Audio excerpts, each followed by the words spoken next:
Everyone thinks the lost kingdoms of Middle-earth were destroyed in fire and blood, that they fell beneath dragons, armies, or the will of Sauron. But one of Tolkien's most mysterious realms didn't die in war at all. No great battle ended it. No Dark Lord conquered it. No final stand was sung by poets. It simply vanished. Almost as if the world itself decided it should no longer exist. And the strangest part? Most people never realize this kingdom may have been erased not because it was weak, but because it came too close to something forbidden. Tonight we're talking about the hidden kingdom that disappeared without war, the forgotten Elven realm of Eregion, and the terrifying truth behind why its destruction was far worse than death. At first glance, Eregion doesn't seem especially important. It wasn't as famous as Gondolin, it wasn't as ancient as Doriath, and it didn't possess the raw military power of Numenor. But that's exactly why its story is so disturbing, because Eregion was not built on strength. It was built on knowledge. And in Tolkien's world, knowledge is often more dangerous than armies. Eregion stood west of the Misty Mountains, beside the doors of Moria, an elven realm founded by craftsmen, thinkers, smiths, scholars obsessed with creation itself, not warriors. Its people were led by Celebrimbor, one of the most tragic figures in Middle-earth, a descendant of Feanor. And if you know Tolkien lore, that name should already make you uncomfortable, because Feanor's bloodline carried a curse unlike any other. Not a magical curse in the traditional sense, but something psychological, spiritual, an obsession. The need to create things so beautiful, so powerful, that they could rival the gods themselves. Like a scientist trying to split the atom because he can, without asking whether humanity should survive the result. This is where things get darker. Most people think Sauron conquered Middle-earth through brute force, but that's not what really happened. Sauron understood something terrifying about intelligent civilizations. You do not destroy them by attacking their walls. You destroy them by giving them what they desire most. And Eregion desired knowledge. That was the opening. That was the infection. When Sauron arrived in disguise as Anatar, the Lord of Gifts, he didn't appear as a monster. He appeared as a teacher, beautiful, wise, patient. Like a serpent speaking softly in a garden already filled with ambition, and the elves of Eregion welcomed him, not because they were fools, but because he told them exactly what they wanted to hear, that death could be resisted, that decay could be stopped, that Middle-earth could become eternal. Most people never realize this, but the Rings of Power were not originally weapons. They were acts of desperation. The elves were trying to preserve the world. Because unlike men, elves experience time differently. To humans, centuries feel unimaginable. To elves, centuries feel like watching a beautiful painting slowly rot while you're trapped in the room forever.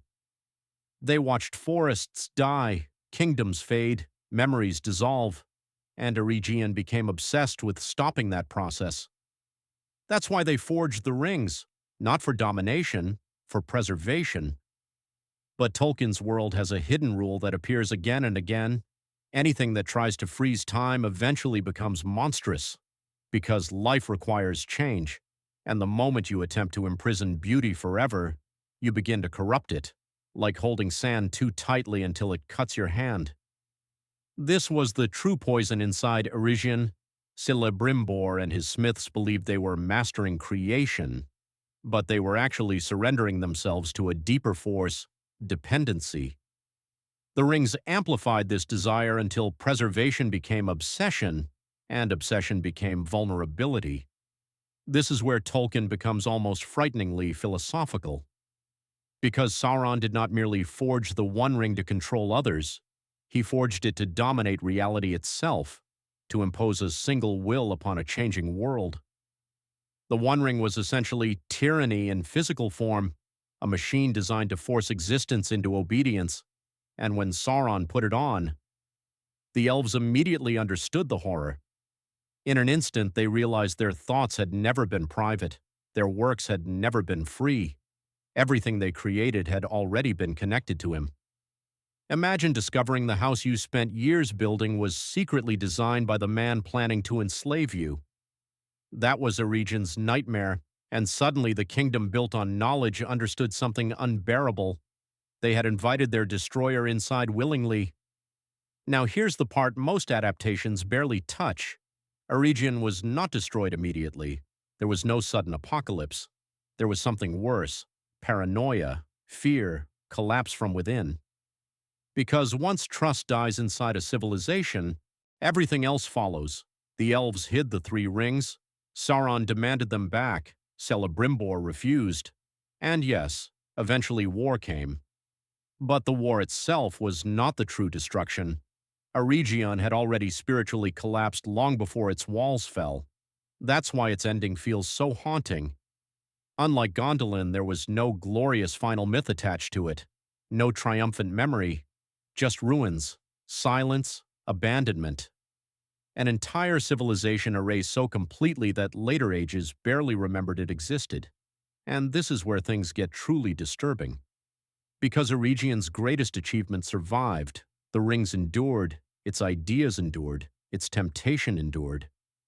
Meaning the kingdom never really died. Its obsession infected the entire history of Middle-earth afterward. Galadriel used one of its rings, Elrond used another. Even the survival of Rivendell depended partly on Eregion's forbidden craft. The world continued running on the legacy of a corrupted dream. That's the terrifying part. Sauron didn't just destroy a kingdom, he changed the psychological structure of Middle-earth forever. Most people never realized Tolkien was exploring something far deeper than fantasy warfare. Eregion represents what happens when intelligence loses humility, when creation becomes control, when the fear of loss becomes greater than the acceptance of mortality. And honestly, that may be one of the darkest themes Tolkien ever wrote, because Eregion's fall feels uncomfortably modern. Humanity constantly tries to conquer limits. We try to defeat aging, defeat death, defeat nature itself. We build systems believing we can permanently stabilize a world that was never meant to stand still. But Tolkien suggests something horrifying. The desire to preserve perfection eventually becomes indistinguishable from domination. That's why the rings are so psychologically dangerous. They don't tempt people with evil.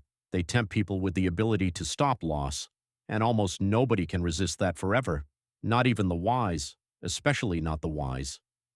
Celebrimbor is the perfect tragedy because he was not evil. He genuinely wanted to heal Middle-earth. That's what makes his story hurt. The road to ruin was paved with noble intentions, and in the end, Eregion vanished not because its enemies were stronger, but because its people reached beyond the natural boundaries of the world. Like sailors crossing a sea they were never meant to navigate, and Tolkien implies something chilling through all of this. Some knowledge changes civilizations permanently, even if that civilization collapses. Eregion discovered a way to preserve beauty against time itself, but the cost was invisible corruption, a wound hidden beneath perfection. And maybe that's why its ruins feel so eerie in Tolkien's lore, because they are not simply the remains of a dead kingdom, they are the remains of a philosophical mistake, a warning carved into stone.